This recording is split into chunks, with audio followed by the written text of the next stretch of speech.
Liewe vriende, welkom by vanoggend se erediens waar ons 'n bietjie kan stil word saam met mekaar.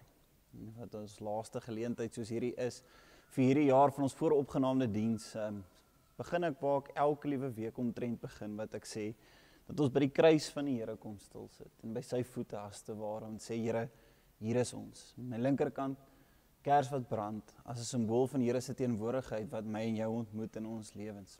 Toe ek vanoggend hier ingekom het en hierdie preek kom opneem het hier nog 'n kersboom gestaan van die Kersangdiens die afgelope Sondag.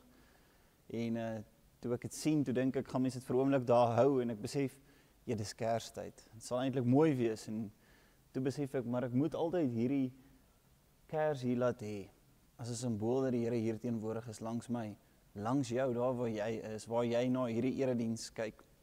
En mag jy dit iets daarvan ervaar in ons saamkuier vanoggend en ons afsluit van hierdie tipe erediens in hierdie jaar. En mag jy onthou dat die Here jou in hierdie Kerstyd wil vashou. Jou wil herinner wie jy is. Jou wil laat onthou dat jy sy kind is, wat hy vrygekoop het en jy die lewe kan geniet. En daarom kan ek jou ook in hierdie Kerstyd groet en sê genade en vrede vir jou van God ons Vader, die een wat alles tot stand gebring het. Van God die Seun wat vir ons sondes aan die kruis gesterf het. Van God die Heilige Gees wat ons dag tot dag ontmoet op ons reis. Amen. Kom ons bid saam. Here, dankie dat ons in hierdie oomblik ook kan stil word en kan bid. U ken elkeen van ons se gemoed, U ken elkeen van ons se pad, U ken elkeen van ons se storie. Here, maar mag ons egter nooit ooit in onsself twyfel nie. Mag ons altyd onthou wie ons in U is, dat U met ander oë na ons kyk. Dankie daarvoor. Here, ek bid ook, Here, dat U vanoggend saam met ons sal wees, en dat U ons sal laat hoor wat ons moet hoor vanoggend, dat U ons ook sal gebruik wanneer ons dit hoor en dit deel maak van ons lewens en uitleef na buite toe. Amen. Vriende, vir my is hierdie op 'n manier ook die begin van my vakansie vir 'n rukkie. En toe ek gedink het, waaroor preek mens om 'n jaar van preke af te sluit, en jy dink so bietjie oor jou eie reis, jou eie persoonlike reis in hierdie jaar, met die Kerstyd wat opkom, en jy dink terug aan alles wat gebeur het, en so ook jy, daar waar jy is. Waaraan dink jy as jy in die jaar 2025 in terugdink? Wat beleef jy? Wat ervaar jy? Wat se emosies kom by jou op? Wat se herinneringe kom by jou op? Is dit goeie herinneringe wat jou hart verskriklik bly maak en opgewonde maak en opgewek maak, of is daar maar 'n bietjie seer in 2025? Sit jy hier in hierdie oomblik en jy voel maar, Here, waar nou? Waar nou, die jaar is op die einde en dan voel ek het niks te doen nie, eintlik voel ek het opgemors. Maar dan wil ek vanoggend vir jou sê, die Here is hier. Die Here wil jou vashou. Die Here wil jou nie alleen los nie. En toe ek gedink het, waaruit preek mense, toe onthou ek dat hierdie week is ook 'n doop van 'n klein babietjie wat ons die voorreg het om te kan doop. En ons moet dit nooit vergeet nie, wat se voorreg dit is om te doop nie. Maar hoe sluit die feit dat ons doop by 'n jaar se refleksie, by Kerstyd, aan by vanoggend se geleentheid wat ons saam het? Jy sien, die doop is waar ons as ouers verantwoordelikheid vat vir die grootmaak van ons kinders en hulle die nasorg van hulle geestelike lewe. Dat U ons sal vashou en dat die Here ons sal vashou en ons nooit alleen is in daai proses nie. Maar dat ons na die beste van ons vermoë, na die beste van ons kennis, ons kinders kan leer en kan onderrig hoe die liefde van die Here lyk. En probeer en ons bes te gee. En dan sukkel ons baie keer. En ons sukkel baie keer self in ons eie geloof. En daarom dink ons terug aan ons jaar. En wanneer ons terugdink aan die doop, dan dink ons maar, hoe was die Here? En hoe jy ook na die Here ervaar en jou godsbeeld lyk op die stadium, maar hoe jy die Here ervaar. Hoe het die Here vir jou homself in jare, nie net in hierdie jaar, geopenbaar en bekend gemaak oor tyd nie, sodat jy dit in jou lyf kan inkry en dit kan deel na buite toe. En ek weet nie, hoe lyk jou jaar hierdie jaar nie. Ek weet nie wat se emosie jy beleef nie. Ek weet nie wat se gevoel jy ervaar nie. Ek weet nie wat jy voel daar waar jy nou sit nie. Maar ek vind troos in die feit dat die Here wat by jou teenwoordig is, dit weet, dit ken, omdat hy vir jou kom sterf het, tussen jou kom leef het, en begrip het vir jou menswees en vir wie jy is. En sonder om verder te gaan en uit te brei, wil ek by die gedeelte kom wat ek wil saamlees. Psalm 46. Psalm 46 sê, God is vir ons 'n skuilplek 'n bron van krag, as hulp in benoudheid is hy altyd in te vind. Daarom sal ons nie bang wees nie, wanneer die aarde skud en berge wankel in die hart van die see nie. Sy waters kan maar woed, kan maar skuim, berge kan maar bewe in sy dreuning. Daar is 'n rivier. Sy watervore verskaf vreugde aan die stad van God, die heiligste woonplek van die Allerhoogste. God is in haar midde. Sy sal nie wankel nie.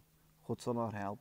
Wanneer die oggend aanbreek, nasies was onstuimig, koninkryke het gewankel, hy het sy stem laat hoor, die aarde sidder.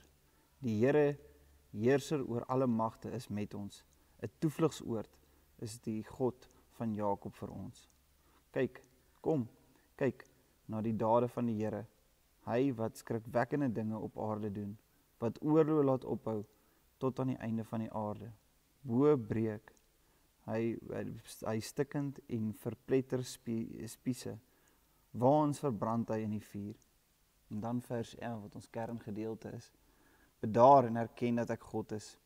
Ek is verhewe bo alle nasies, ek is verhewe bo die aarde. Die Here, die heerser oor alle magte, is met ons. 'n Toevlugsoord is die God van Jakob vir ons. Ek wil weer die laaste 2 verse vir ons voorhou. En dis waarin alles vasgevang word. Bedaar en erken dat ek God is. Ek is verhewe bo alle nasies. Ek is verhewe bo die aarde. Die Here, heersers oor alle magte, is met ons. 'n Toevlugsoord is die God van Jakob vir ons. Waarom hierdie gedeelte? Hierdie is 'n terugblik op 'n jaar vir my. Terugblik op 'n jaar vir ons as gemeente. En hierdie jaar was gevul met emosie, gevul met goeie ervarings, maar ook gevul met pyn, met hartseer, met moeilike omstandighede. Daarom wil ek hier aan die begin van ons eerste Sondag binne Desember, binne die amptelike Kerstyd, jou herinner dat die God wat heers oor die hele aarde, oor al die magte, oor al die nasies, is die God van jou en nie net die God van Jakob nie. Ek weet nie wat in jou gemoed woed nie. Ek weet nie waardeur jy moes gaan en wat jy graag nog wil bereik in hierdie jaar nie. Wat ek wel weet, is wanneer ons nie rustig raak in hierdie oomblikke nie, ons nie aandag skenk aan wie die Here vir my en jou is nie, nie weer in onsself investeer in hierdie oomblikke en onthou dat die God wat heers oor alles en almal in my en jou heers nie, en ons dit mag in ons lewens gee nie, ons dit nie reg kry om na buite toe dit te kan uitleef nie, dit nie oor te dra aan ons kinders nie, nie oor te dra aan die mense wat ons paaie kruis nie, maar mag ek en jy vrede vind en bedaar in die storms van die lewe, in die storms wat die aarde en die wêreld rondom ons en besluite en keuses en dinge wat rondom ons gebeur na ons kant toe gooi. Mag ons in te midde van daai omstandighede kan sê, Here, onthou my om te bedaar en laat my weet, U is die Here, nie net van Jakob nie, maar ook van my jaar, ook van my pyn, maar Here, ook van my vreugde. Mag ons investeer daarin, mag ons rustigheid vind in die feit dat die Here ons Here is. Amen. Kom ons bid saam. Here, dankie dat ons kan weet dat U heers oor alles. U is God bovenal. Dankie daarvoor, Here. Here, ons gaan in 'n tyd hier in Kerstyd, mag ons as families onsself daaraan herinner dat U met ons is, dat U by ons is, en dat U ons nie alleen sal los nie, dat U ons vashou, en dat U ons dra.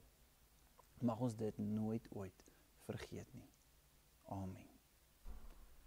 Ontvang ook nou die seën van die Here, die genade van ons Here Jesus Christus, die liefde van God, en die gemeenskap van die Heilige Gees, sal met julle elkeen wees en bly. Amen.